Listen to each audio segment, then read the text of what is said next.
Firman Tuhan di Markus 4 ayat yang ke-35 sampai yang ke-41. Demikianlah firman Tuhan. Pada hari itu waktu hari sudah petang, Yesus berkata kepada mereka, "Marilah kita bertolak ke seberang."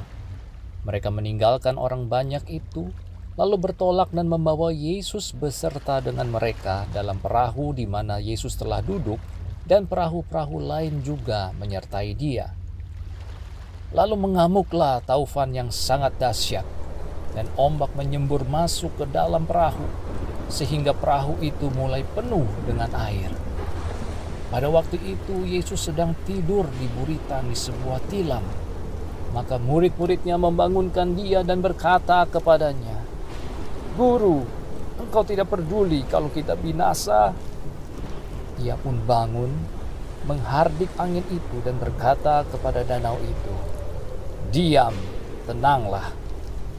Lalu angin itu pun menjadi reda dan danau itu menjadi teduh sekali.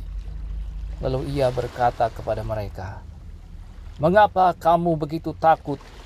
Mengapa kamu tidak percaya?" Mereka menjadi sangat takut dan berkata seorang kepada yang lain, "Siapa gerangan orang ini, sehingga angin dan danau pun taat kepadanya?" Saudara, kalau kamu mengira kehadiran Tuhan dalam hidupmu berarti bebas dari masalah, maka bersiaplah untuk kecewa. Di dalam kisah angin ribut yang diredakan ini, Tuhan Yesus dan murid-muridnya sedang berada di dalam sebuah perahu. Sekarang mari kita sama-sama bayangkan diri kita sedang berada di dalam sebuah perahu yang sama dengan Tuhan. Kita pasti yakin kalau hari itu akan menjadi hari yang sangat indah, karena Tuhan ada di dalam perahu yang sama dengan kita. Jadi tidak mungkin akan terjadi hal-hal yang buruk.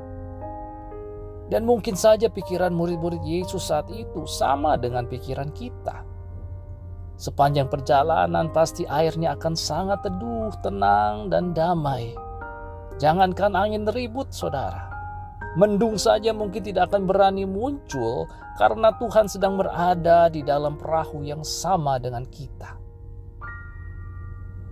Tetapi yang terjadi kemudian justru sebaliknya. Tiba-tiba saja angin taufan yang dahsyat datang mengamuk, dan ombak pun menyembur masuk ke dalam perahu, sehingga perahu itu dipenuhi dengan air. Artinya kapanpun juga perahu itu bisa saja karam dan tenggelam. Murid-murid Yesus pun menjadi sangat ketakutan.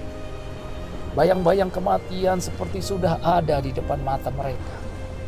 Dan dalam ketakutan mereka pun berteriak, "Guru, Engkau tidak peduli kalau kita binasa?" Saudara, berapa banyak di antara kita yang pernah mengalami masalah yang begitu dahsyat seperti angin taufan ini? Hidup kita seolah-olah digoncangkan ke sana kemari oleh masalah-masalah yang datang silih berganti.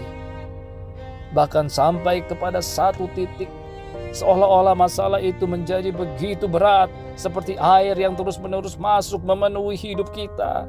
Sehingga kita dipenuhi dengan ketakutan dan keputusasaan. Kita pun berteriak seperti murid-murid Tuhan saat itu, "Tuhan, apakah Engkau tidak peduli kalau kita binasa?" Saudara, masalah bukanlah tanda dari ketidakhadiran Tuhan. Dan hadirnya Tuhan dalam hidup kita bukan berarti hidup kita akan bebas dari masalah. Hadirnya Tuhan dalam hidup kita bukan untuk mencegah datangnya masalah. Tetapi Tuhan hadir di dalam hidup kita supaya kita tidak perlu menghadapi masalah itu sendirian dan belajar untuk berserah kepada Tuhan. Masalah boleh datang silih berganti seperti angin taufan yang mengamuk. Tetapi percayalah kalau Tuhan akan selalu ada di dalam hidup kita untuk memberikan kekuatan melalui badai itu dan membawa ketenangan di dalam hidup kita. Cerita angin taufan diredakan ini bukan mengajarkan kita untuk menjadi takut dan tidak percaya, sehingga seolah-olah kita perlu berteriak dulu kepada Tuhan supaya Tuhan menolong kita. Tetapi cerita ini mengajarkan kepada kita untuk tetap tenang, diam, dan percaya pada pemeliharaan dan pertolongan Tuhan. Yesaya pasal yang ke-30 ayat yang ke-15, demikianlah firman Tuhan. Sebab beginilah firman Tuhan Allah yang Maha Kudus, Allah Israel, dengan bertobat dan tinggal diam, kamu akan diselamatkan. Dalam tinggal tenang dan percaya terletak kekuatanmu. Saudara, perhatikanlah kalimat dalam tinggal tenang dan percaya terletak kekuatanmu. Berarti kita akan menemukan kekuatan ketika kita tenang dan percaya. Jadi kalau kemudian kita menjadi tidak tenang, kalau kemudian kita menjadi takut, maka itu adalah wujud dari ketidakpercayaan kita kepada Tuhan. Dan di sana tidak ada kekuatan, melainkan kelemahan. Karena sekali lagi, kekuatan hanya bisa kita temukan di dalam tenang dan percaya.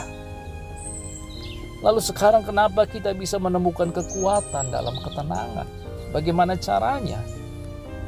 1 Petrus 4 ayat yang ke-7, demikianlah firman Tuhan.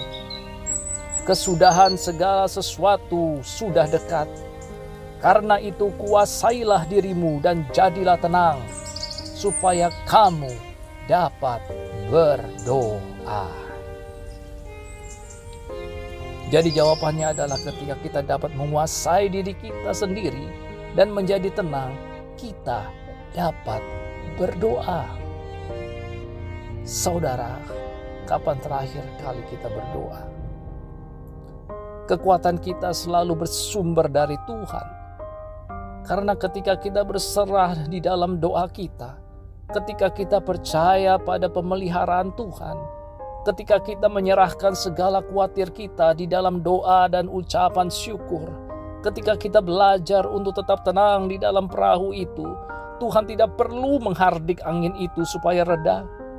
Dan mungkin angin taufan akan semakin bertambah hebat, dan air akan semakin banyak masuk ke dalam perahu kita. Goncangan juga akan semakin hebat, tetapi tetaplah tenang, tetaplah percaya dan pandanglah Tuhan. Percayalah meskipun badai tidak berhenti, kita akan selamat sampai ke seberang karena Tuhan ada di dalam hidup kita. Itulah iman yang Tuhan mau kita miliki, saudara. Coba bayangkan kalau saat itu murid-murid Yesus tidak ketakutan dan tetap tenang karena mereka percaya kalau Tuhan yang ada di dalam perahu itu bersama-sama dengan mereka, tidak akan membiarkan mereka binasa. Dan ketika mereka sampai ke seberang dengan selamat, apa yang akan Tuhan Yesus katakan kepada mereka? Yang pasti Tuhan akan menjadi sangat bangga, saudara. Tuhan akan menjadi sangat bangga karena kita telah memilih untuk tenang dan tidak takut, karena kita percaya Tuhan akan selalu menyertai dan memelihara hidup kita. Tuhan Yesus memberkati kita semua. Amin.